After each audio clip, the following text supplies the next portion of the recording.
Hey guys, so I'm going to Mega Mall today and we're gonna apply for a multiple entry Japanese visa for my trip in September 2023.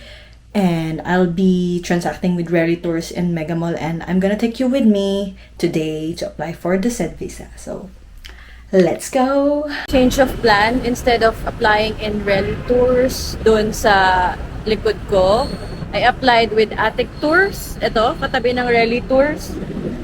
The reason behind it is because Rally Tours did not accept my application because my travel date is still on September 2023, which is more than 3 months from now. So they only accept applications within 3 months of the date of your application. Apparently, even though I insisted that I was applying for a multiple entry, they did not let me. While in Attic Tours, they allowed me, provided that I signed with their waiver that whatever happens, it's not the agency's fault if I get denied or something. Or if I get accepted for a single entry but it expires within 3 months, so it's okay. So yeah, I applied with Attic Tours and not with Rally Tours. Attic Tours cost about 1,700 pesos for multiple entry. So just be guided accordingly. Hey guys, welcome to another vlog, and for today's video, I will share with you the process that I've went through in applying for a Japanese visa. To be specific, multiple Japanese visa in the Philippines.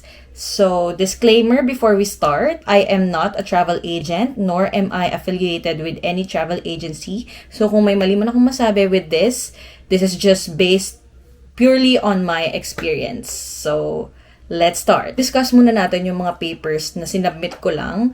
A brief history about my travel is I've been to Japan in 2019 to 2020 for 10 days. I'm also a frequent traveler. I've been to other countries, 15 countries to be specific, including the US, because one of the requirements in applying for a multiple entry Japanese visa is if you've been to any of the G7 countries or OECD countries. So if any one of you hindi pa alam kung ano yung mga countries in the G7 countries, ito, I'll list it down below because I myself hindi ko alam kung ano yung mga yon when I went to the agency. OECD countries also, I've only known a few countries from that list, so I'm listing it all here then.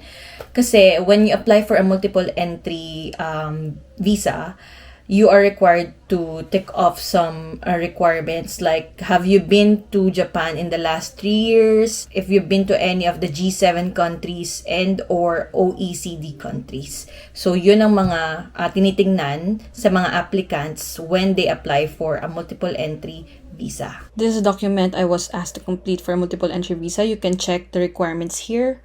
Having said those information, I applied for a multiple entry, but I was just granted a single entry. And the reason why I was just granted single entry, hindi nila sinabi, but I really have a big belief that it's because I insisted on applying even though I know that it's more than 3 months pa from my travel date. So, si Rally Tours kasi, hindi niya inaccept yung aking application because ang travel date ko is September 2023. I applied May 2023. So that's still 4 months from the date of my application. So the agency only accepts applications within 3 months from your travel date. So be guided accordingly on that. But as someone who is so indecisive, hindi ko na gustong masyadong mahasal pa or pabalik-balik. I insisted on applying because I reasoned out that I'm applying for a multiple entry.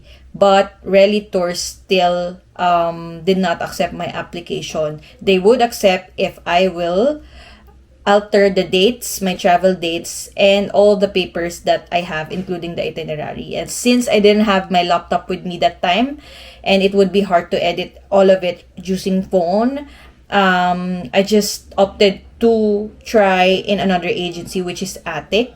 First, I asked if they accept applicants whose travel dates are still more than 3 months from the application. And they accepted my application, provided they have me signed a waiver that they're not at fault if ever I'd be granted just a single entry visa, because that will expire in 3 months. That's what happened, guys.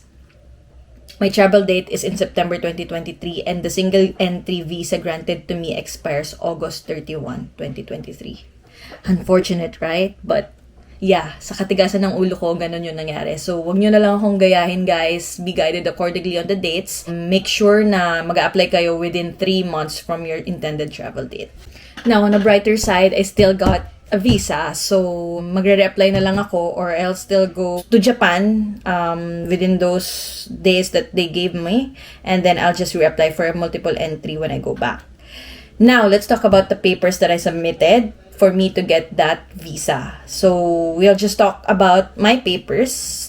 As mentioned in this video, I have already traveled to Japan. So, there are some documents that are not requested from me anymore versus the documents that are still requested for the first time applicant. I will talk about it later on.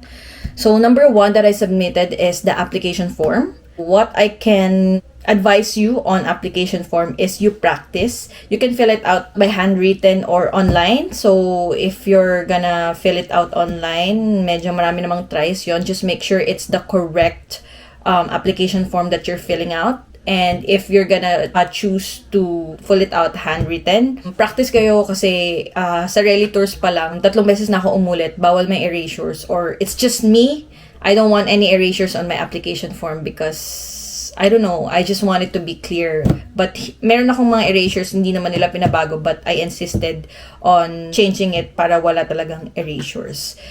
Number 2 is the passport size photo. But with Attic Tours, they just asked me to ensure that the photo will not fall off from the application form. So number 1, application form. Number 2, passport size. Number 3 are my bank certificates. I submitted 3 bank certificates with average daily balance. So this one, guys, this is a new requirement from the embassy. Parang nilabas lang siya last week. Your bank certificates should have average daily balance. Should state average daily balance of your fund.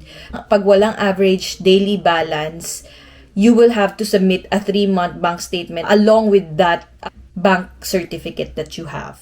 So just a reminder, bank certificate nyo dapat may average daily balance or may nakastate na average daily balance. Kapag wala, you will have to also pass a 3-month bank statement of that specific bank account.